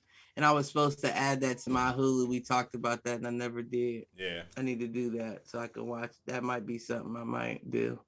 So the concept behind it is interesting. How many seasons are they at? Oh, Boba Fett is the first season, and I think it's going to end up being a limited series anyway. So I think it's only going to be a season or two. Mandalorian's at 2 seasons. Okay, that might be what I was thinking of. Mandalorian. Yeah. Okay. And there's crossover between the 2 shows, so it's almost like there's 3 seasons across the 2 shows. Yeah, that's enough. That would be enough for me to add another. Yeah. And then plus there's the other show. Like Disney Plus has a lot of, I mean, it's all the Marvel shows and they're all pretty solid. But Boba Fett, anyways, so they're 3 episodes in, and it's kind of parallel pathing 2 different stories. So there's so this streams per episode. It's not like dropping the okay. Yeah. Okay. Disney Plus does it like episode week to week to kind of keep you engaged. But so it's 3 episodes in. It's really split between 2 different time periods. So for those that don't remember, at the beginning of Return of the Jedi, Boba Fett gets, we think, killed and thrown into the big pit in the ground, the Sarlacc pit. Mm-hmm. And so in a sand pit with the monster in it. Yep. And so the 2 different stories that are going on is, one is him basically getting out of the Sarlacc pit and kind of his journey from that point until it catches back up with the show. And then the other journey is right after Mandalorian season 2, there was a post-credit scene in the season finale of Mandalorian season 2 where he basically shows up and caps the dude who took over for Jabba the Hutt. So the dude with like the tail head, after Jabba dies in Return of the Jedi, I remember Jabba the Hutt, the one that got strangled with the chain. Yep. And so after he died, apparently his like attendant took over for him and became like the new crime lord. This is in show. Boba Fett. Yep. Okay. And so at the end of Mandalorian season 2, what you see is Boba Fett shows up, shoots the dude who took over for Jabba, and basically assumes the throne, like assumes the crime boss throne. I thought that Boba Fett was the Mandalorian. No, so the Mandalorian is just in armor like Boba Fett. Now, okay, I get it. Because I thought that was him, like the story of him. No, it's a completely different character. But Boba Fett does show up in season 2 of The Mandalorian. And so does he ask for his armor back? Say, what the fuck you doing wearing my armor? He does, but what the Mandalorian is wearing is not Boba Fett's specific armor. It's just armor that looks like his because it's Mandalorian armor.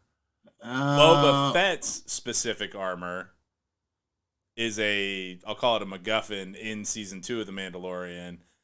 The Mandalorian, so the new character, finds a dude who's wearing Boba Fett's armor, and because he knows that dude isn't a Mandalorian, he takes it from him. And then eventually the Mandalorian and So is Boba Fett a Mandalorian? He is, sort of. Like an ex-Mandalorian? Like he was, and then he... Kind of. And so what happens is... Okay, I think I'm following. So what happens is Boba Fett comes in Mandalorian season 2. He helps the new guy, and he gets his armor back. And then he's part of kind of the rest of the season off and on. At the end of that season's where he shows up and he blasts Bib Fortuna, who's assumed Jabba's throne. And basically the story of Boba Fett, so you've got the part that's happening immediately after Return of the Jedi, and then you've got the part that's happening immediately after Mandalorian season 2. And it's basically, how is Boba Fett establishing himself as the new crime boss? And so it's got a little bit of like mafia gangster type movie tropes to it. And it's a little bit of that. It's a little bit of that kind of story. Where I struggle with it sometimes it goes a little too modern in the characters and the cinematography. Versus explain. Meaning, all right, the best example I can give is actually this most recent episode that dropped Wednesday. Boba Fett ends up recruiting a couple of these kid gangsters, and these kid gangsters kind of look like Power Rangers. And it's not even that they look like Power Rangers, but like they've each got their own like little speeder bike, and each speeder bike is a different color, so it kind of looks like Power Rangers. Right. And there's basically a chase scene where they're trying to track somebody down, and these 5 bikes follow them, and it gets very Fast and the Furious-y. Like in terms of just what it looks like on the screen. Right. The color palette, right. the action looks kind of Fast and Furious, which I think Rick Rodriguez, who I think has actually directed a few Fast and the Furious movies, was the director here. And so I think that is right. I think I heard that. Now, what's awesome, and spoiler alert if somebody hasn't seen this latest episode. So during this episode, this big black Wookiee shows up and tries to kill Boba Fett. He ends up surviving. Like black, like black hair, black fur, and he's got like bigger fangs than Chewie did. He's bigger than Chewie is, like just beating the fuck out of Boba Fett. Boba Fett's new Power Ranger squad end up saving him. They capture the Wookiee, and you come to find out that these two Hutts that are actually Jabba the Hutt's cousins were the ones that sent the assassin. And so in kind of mafia, the Wookiee was the assassin. Yep. And so in kind of mafia fashion, the two Hutts show up and say, "You're right, we tried to kill you. Let us apologize." And they bring him a gift. The gift is a Rancor, which is the big monster from Jabba's palace. The Rancor trainer that was down in the that was down in the pit. Yep. The Rancor trainer, however, is Danny Trejo. Machete. My God. I know Danny. So, like, it's I pretty. know Uncle Danny now. It's pretty fucking fantastic from that angle. The Power Rangers and the car chase scene, for lack of a better term, the speeder bike chase, threw me off. Right. But like they made up for it with like this real mafia feeling. Like, yeah, we tried to kill you. It didn't work. Let us give you this token of our apologies. And so they leave him with the Rancor. Do I want to get Disney Plus? And so that's the question. So there's just a lot of shit like that. Like the first episode is he's basically expecting people to come pay him tribute, and he's going to basically Jabba's old customers and saying, "You don't pay them protection money anymore, you pay it to me." So it's very gangstery in that kind of sense. So I think there are elements of it that you would like. I don't know that you would like the whole thing, but I think you would like. There are bits and pieces that I think. I don't know. I've been getting into things lately. No, I know, which is why I'm saying like give it a shot. And I explain my reasoning behind that. Yeah. That I just can't get into things that don't seem real to me. Right. But the further we go into the future, the more real I do think some of that shit is. Yeah.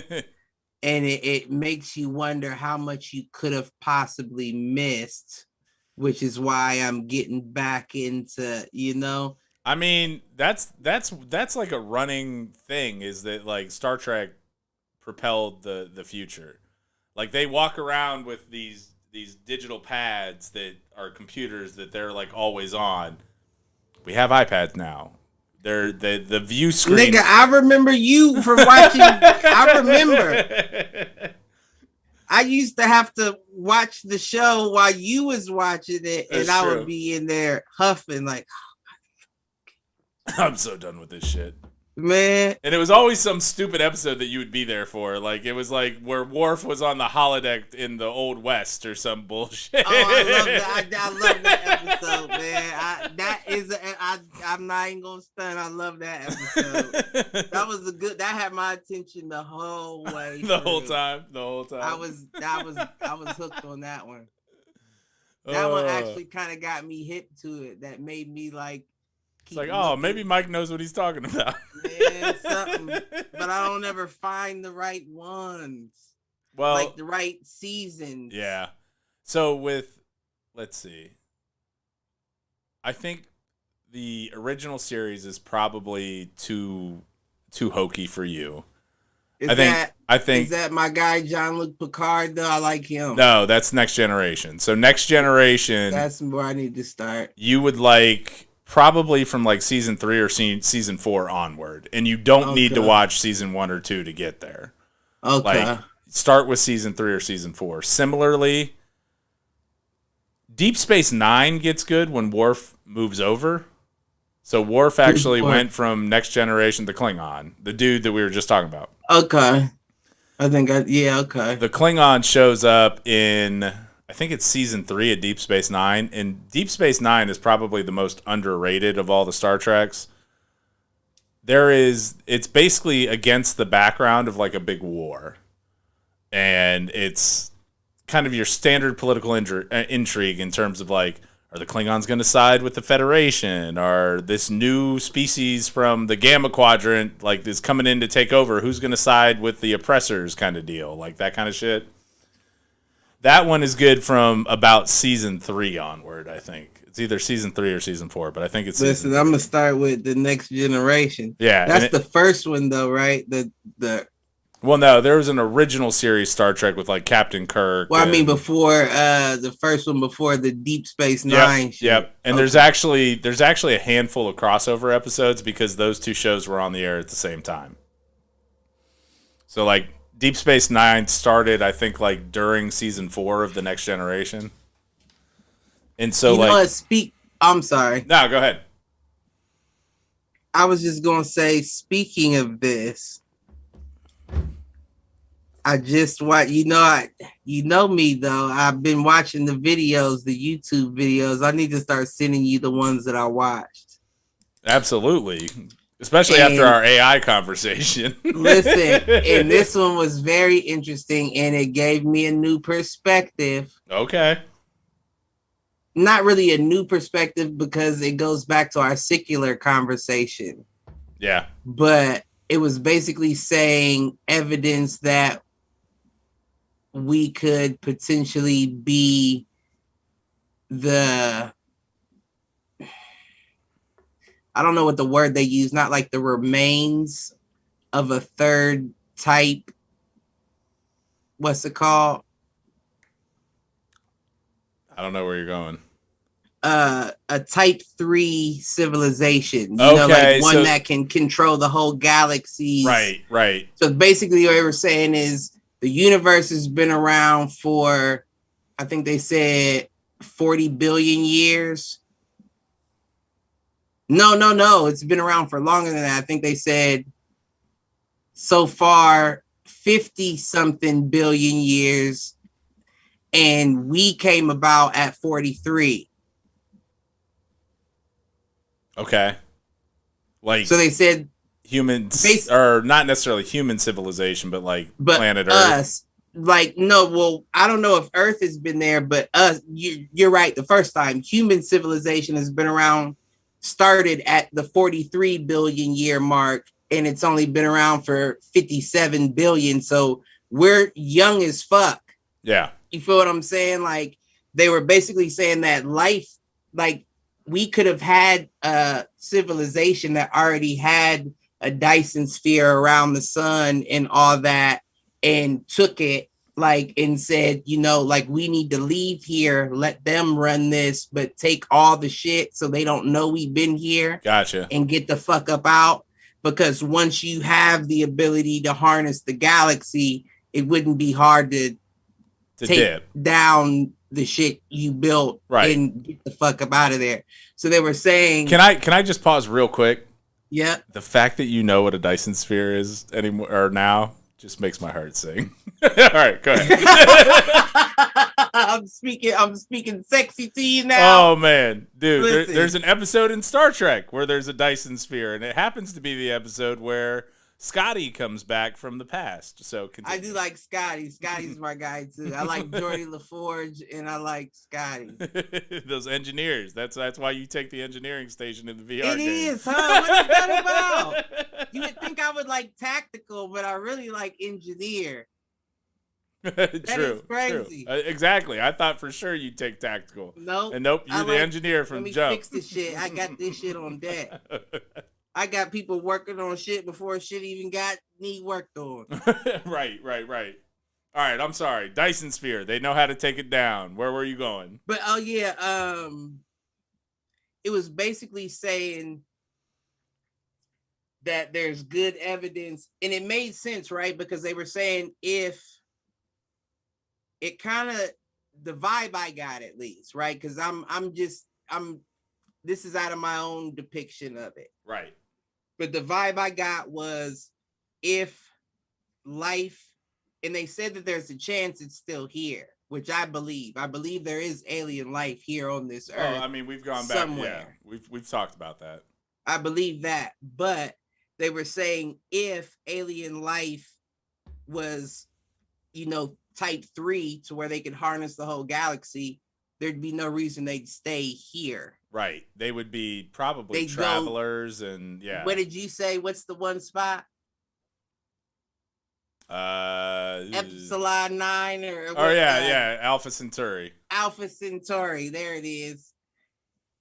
You would want to go there, right? That's the better area. Yeah, so it's a bigger planet. It's a larger version of Earth, but still has supposedly a very comparable set of resources and atmosphere. You can't see it, so we wouldn't know if you had a fucking Dyson sphere on the sun over there. We can't fucking see the sun. Well, we wouldn't be able to see it for X number of years, in theory, but yeah. So by the time that our cameras or satellites got there to see that, they could already took it down for us. They could have already harvested everything they needed to and bounced. Or cloaked it. If you can harness the whole galaxy. Right. They show us the feed from the security camera like Ocean's 11. This is from last month. They swapped the feed. It's a static image now. You know what I'm saying? We still got the whole planet hooked up, but that was last month's feed. Right. You stupid fucking earthlings. I mean, we're just getting radio signals from there, so yeah, that tracks. Right. But what I'm getting at is when you think of it, it almost goes back to, it doesn't almost, it does go back to that human arrogance that we all suffer from. Right. That we think we're the top of the food chain, basically. Because when you think about it from that perspective, that the universe has only been around for 5 or 57 billion years, and we're 43 billion years old. Yeah, then what happened before the 42 billion? What happened? Well, and I think your math's off, honestly, because humans have only been on Earth like million, not even billion. The universe is probably close to 50 billion. I'm saying when we sprouted in right with proteins and all that shit. But I don't know the exact year mark. No. But what I'm saying is we've been here for a much smaller period of time than even what you're saying here in terms of life on this planet. So I get what you're saying. That's the whole. I mean, honestly, that's why the game Mass Effect intrigues me. The whole point of Mass Effect is that at some point in the next, we'll call it next 200, 300 years, we find alien technology from an ancient civilization that had already figured out basically how to enable cross-galaxy travel.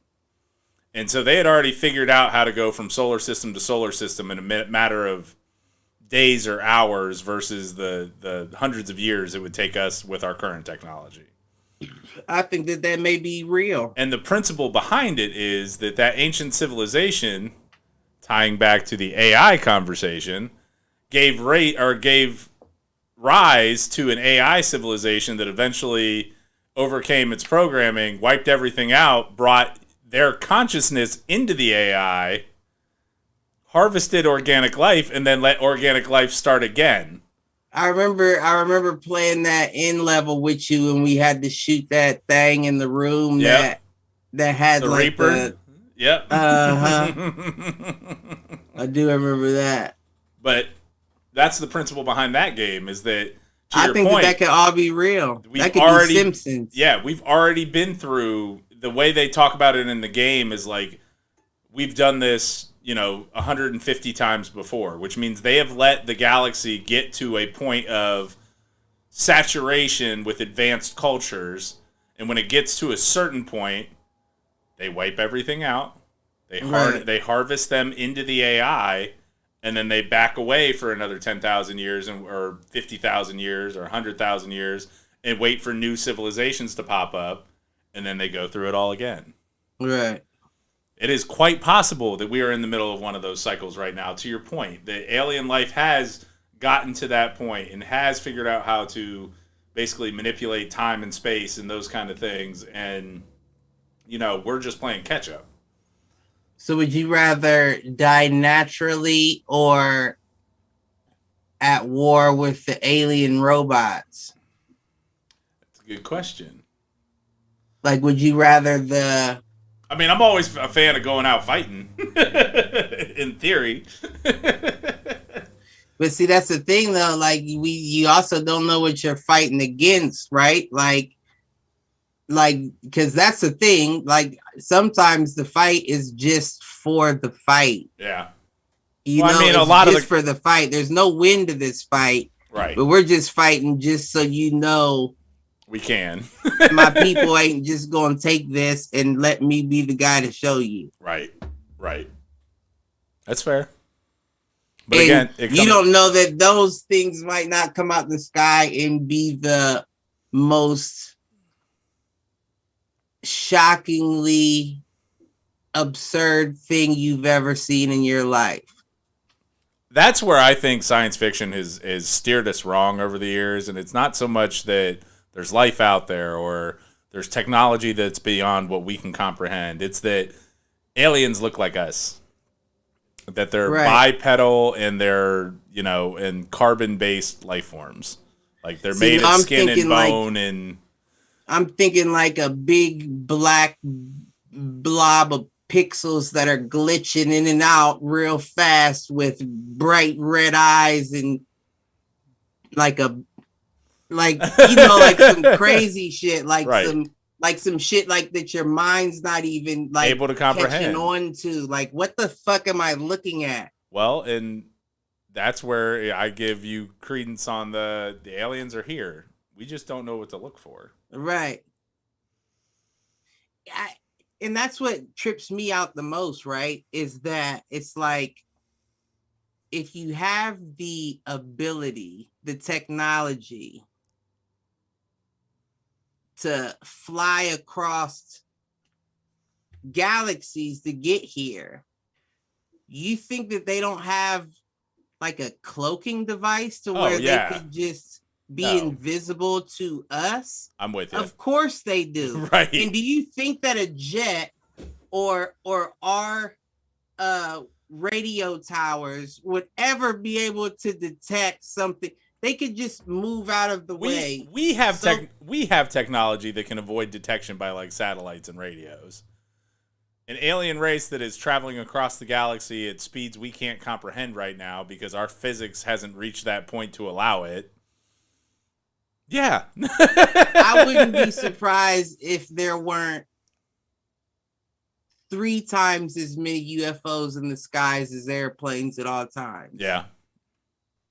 I think, the question is, are they in the skies? Are they in the skies or are they in the oceans?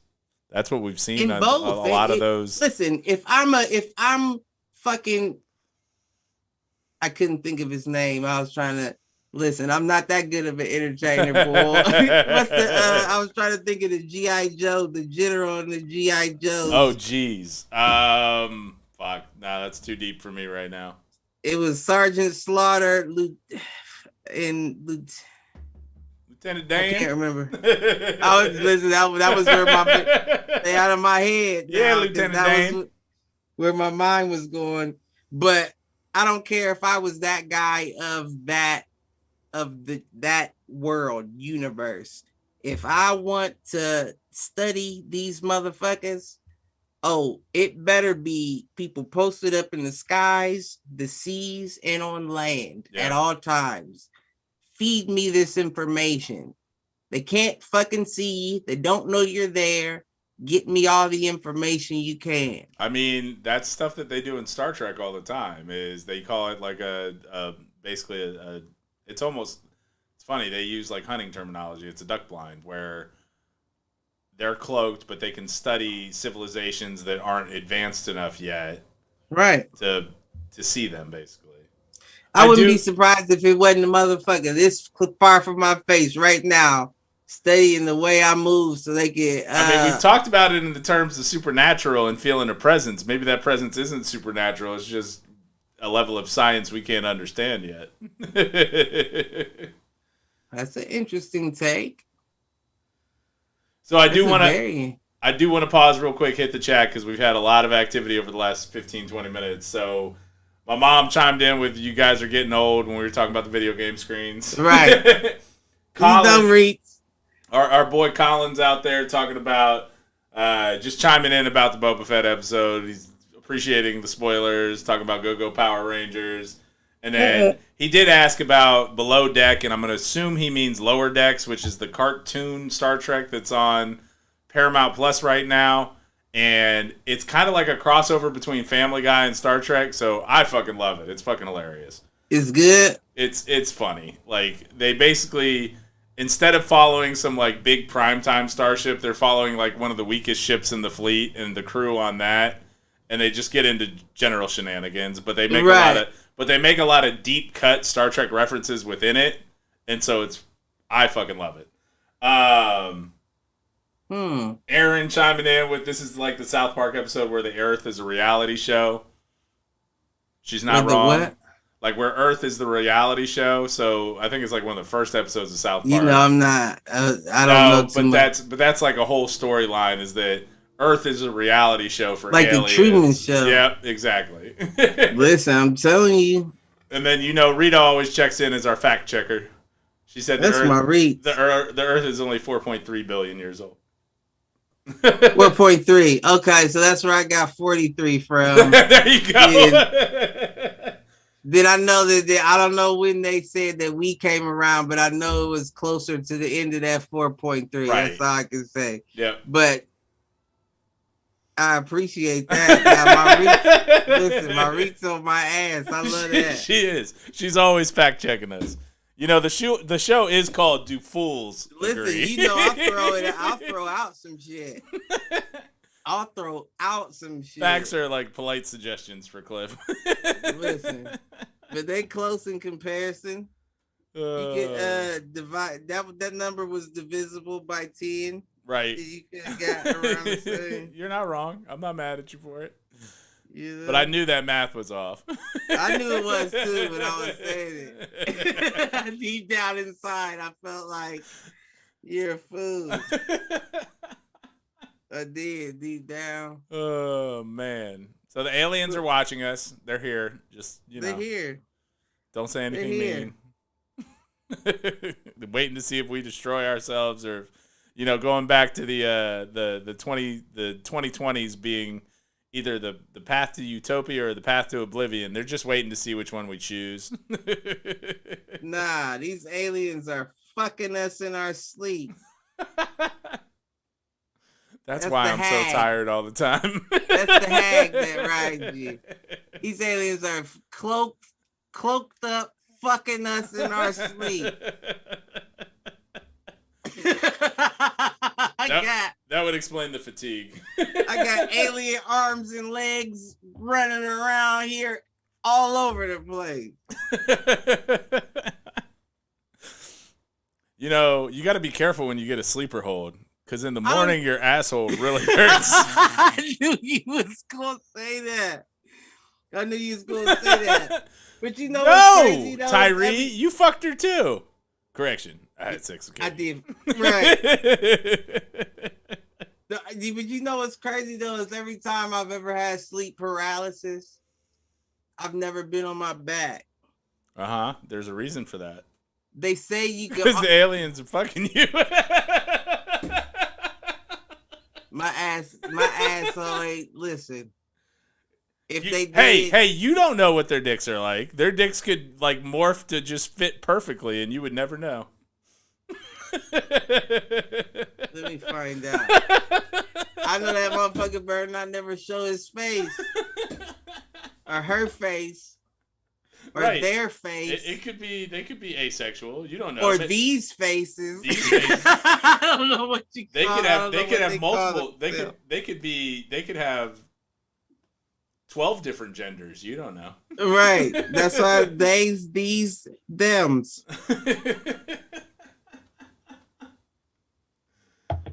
Rita also chiming in with, never let facts get in the way of a good story. Man, listen, 53 billion motherfucking years. We didn't land on Plymouth Earth. Plymouth Earth. Oh, shit. Where we at? Where are we at? We are at an hour 45, which is a lot better than the hour 15 where I thought this show was falling apart. So congratulations. We got another half hour of content in. Well, I wasn't done. Oh, I just mean that we both seemed a little sleepy and we seem to have woken up now. So yeah, I'm good now. Sometimes you just got to get over the hump. Trust, Man, listen, believe in the process. I'm telling you what, though, I understand what you're saying too, because I started falling asleep around 8:45. Oh, I could tell when you hopped on, and yeah, I'm with you. I woke up around 9:07 and was like, and you still beat me to the Zoom. I did. I wasn't quite prepared mentally, but right. I was on time. I mean, I was technically on time, and then Streamlabs decided it needed an update, so shit happened. Actually, both Zoom and Streamlabs forced me to update. So, what are you gonna do? I don't know. I got nothing. Let me ask you a question, though, and this it's a technology question, right? Uh-oh. So, this is about the show. Okay. And this is going to be interesting to the people listening, too, because I may be a dumbass. I don't know. But they may want to know this either, and they may not know they need to know that they want to know this. They don't know that they need to know that they want to know. Exactly. I got you. So I was first episode of the year, hit the showers. Okay. I'm attempting to upload it to the what's the name? Anchor. Right. And it won't take. It's not noticing the episode, but then I go into the folder and the episode's there. But Anchor won't take the episode. Now here I realized what I was doing, right? I was putting 2021 instead of 22. Okay. But then my next question was, why wouldn't it have just saved as 21? Right, it should have. And let me up. It didn't. Okay. And it did, and it also didn't say already have a file with this same name or whatever. Do you want to replace? It didn't do that either. I would have to see it to work through that. I'm not good. I'm better hands on with that shit. Yeah. I deleted all of it, so you wouldn't be able to look at unless I deleted it all and just re-uploaded it after a while. But I was like, why isn't it doing it? And then because I tried it 3 times in a row. Gotcha. And it was the next day I realized you was doing 21. I know you were. And I did it 22 and it took it. But I was thinking, well, why did it take it all of a sudden? Yeah, that doesn't make sense. That doesn't make sense. Because it should have taken it either way. The problem is if it was dropping it in. So you're talking to the season number? You were doing 20 or 21 or 22? Or was it? Right. So what it was doing was it's probably in there, but it's probably in the 21 season, meaning it's out of order. So it may have taken I probably it. Didn't see it on the right. So but no, because remember we wiped the whole computer, so all the files. Oh, good I still point. have enough files where I can see everything I got saved in one line. View. Gotcha. Yeah, I don't know then. Unless it's like a file format issue, like it was saved tripped me out out when I seen that, and I wanted to ask about it, and I don't know. Aaron chiming in with Cliff, we didn't want to know this. Right, I'm sure. So y'all ain't working from home having IT issues now? You know, I'm the one that gets the phone call, so right. That's what I'm saying. Hello, you got my guy. Hello, this is on the line. This is Michael Reggie tech support. How may I help you? Listen. Press 1 if you have turned your computer on and off. Press You 2 keep that if you have accent up, restarted. and we might have to get some credit card numbers. And I'm sorry, that if might you have been racist. I'm sorry. No, my name is Frank. Bullshit, your name's Frank. Shut You're the right. fuck up. Come on, Habib. Let me speak to retention. Actually, what I would really like to is actually talk to a Frank. Can you please put a Frank on the phone? Thank you. Frank would be the automated line. Right. That's your IVR. Press 1 if you would like to. Press 2 if you want to go fuck yourself. Press 3.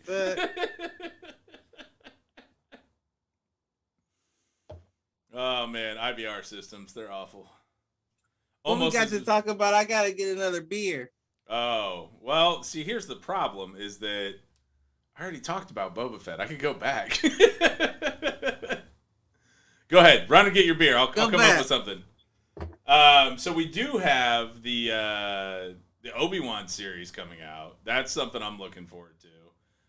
They're talking a lot about Hayden Christensen making a comeback. So Anakin showing up probably as Anakin in flashbacks with Obi-Wan, which I think would be pretty cool.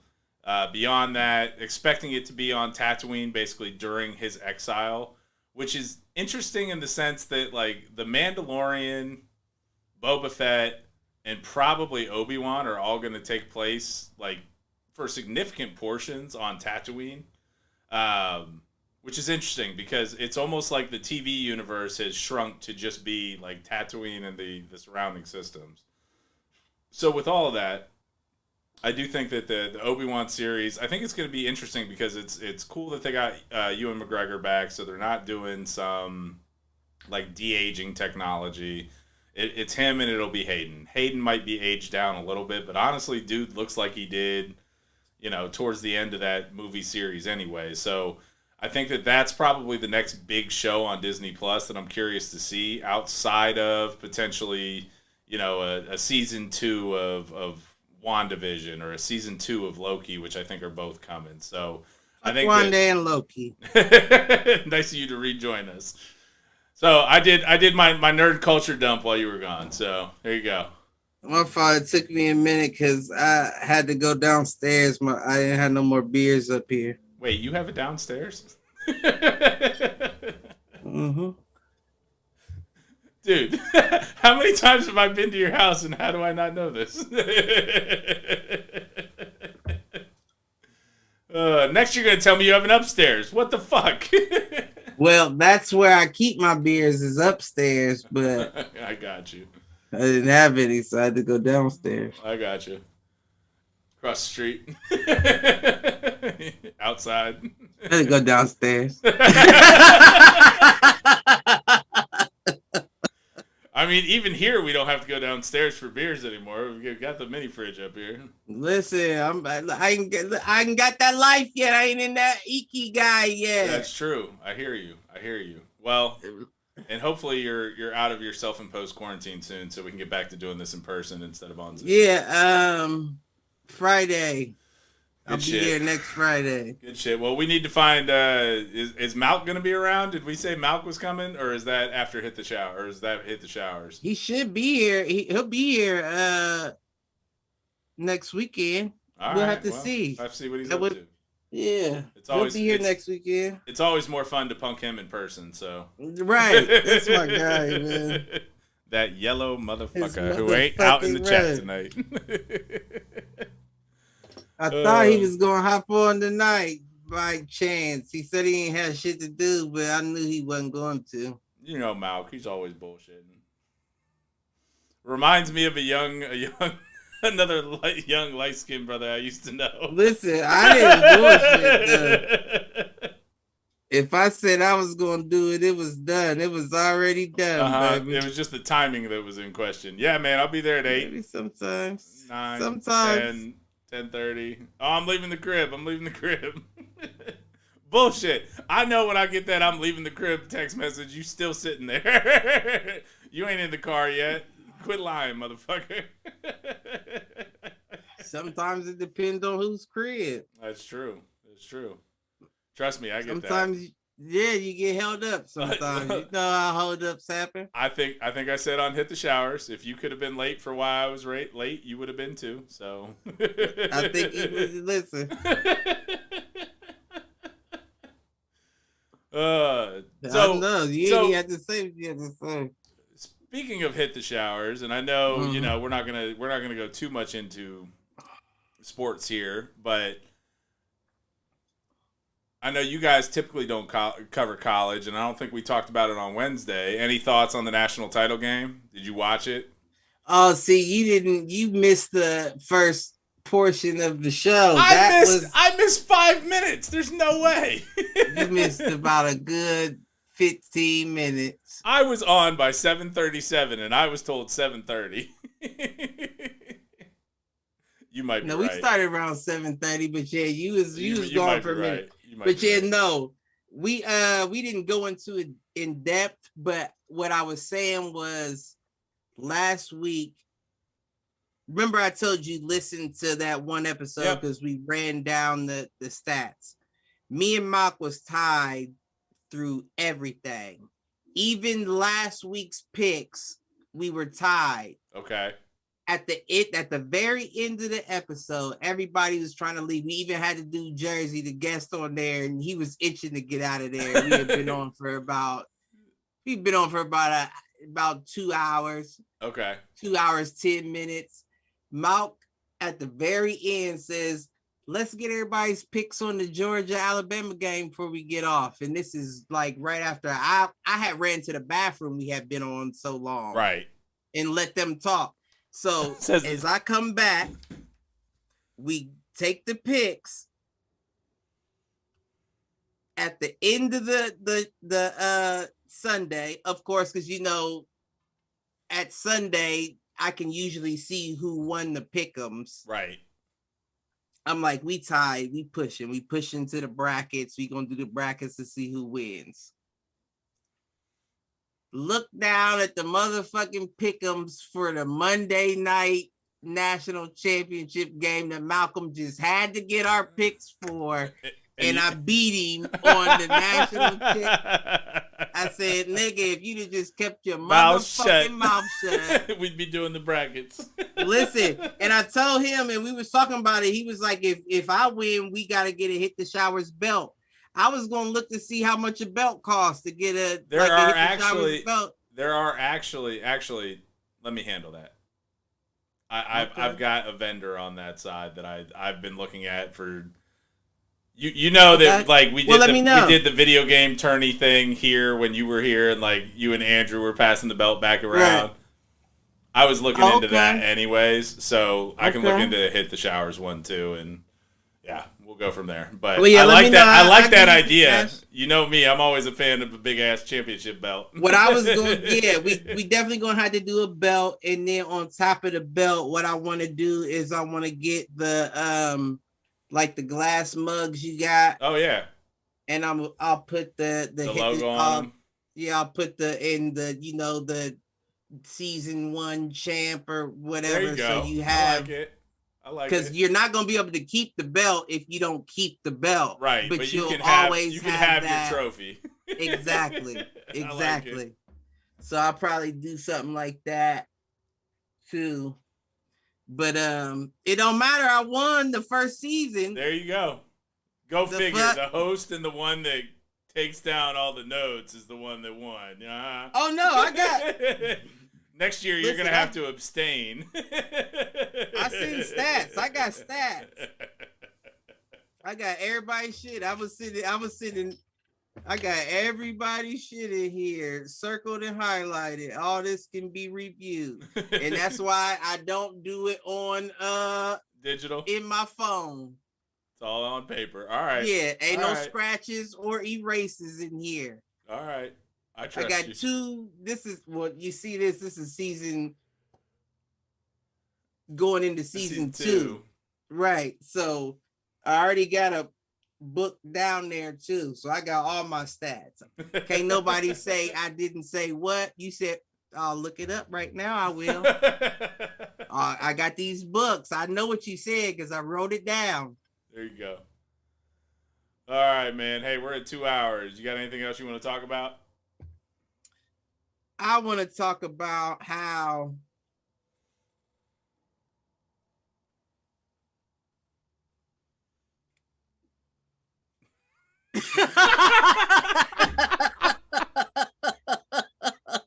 Oh shit. Here we go again. I don't got shit to talk about, man. Why you let me act like I know what I'm talking about? Who's the more foolish, the fool or the fool The who follows fool him? follows him, goddammit. I gotta Why get you back let on me my act sound like I effect knew what I games. was talking about? I don't know. Sometimes you gotta give somebody enough rope to hang themselves. You turned me into lynching motherfucker. All right, man. So Nah, take I us ain't out. got shit. I love you, G. Love everybody. We need more love in this world currently. That's all I say. Love everybody. And with that, I will end with my usual spiel. Do us a favor, like, share, subscribe, both at the Foolproof Entertainment Network Facebook page and over here on YouTube. Hit the showers coming at you. You guys still doing the show tomorrow with the Raiders game conflict? All right, well, tune in with to hit the what shower. conflict? I said the Raiders game conflict. Remember, we talked about this on Hit the Showers. Raiders is like the early game or the 4:30 game on Saturday. Bills Is got it the night conflict? game. Well, I don't know. Depends how long the Raiders Oh, game okay. goes. I thought you heard something I didn't hear. Okay, never mind. We good. Yeah, we gonna be on tomorrow. There you go. You made me nervous for a second. I was like, I probably will not, but that's fine. I will be live watching the Bills game. So, if you know the Bills Damn, yeah, they beating are the gonna be Patriots on at while we- 8:15, you know where I'll be rooting on Josh Allen and the Bills because nobody circles the wagons like the Buffalo Bills. Shut the fuck up in them wagons. Hey, let's go, Buffalo. Fuck Buffalo.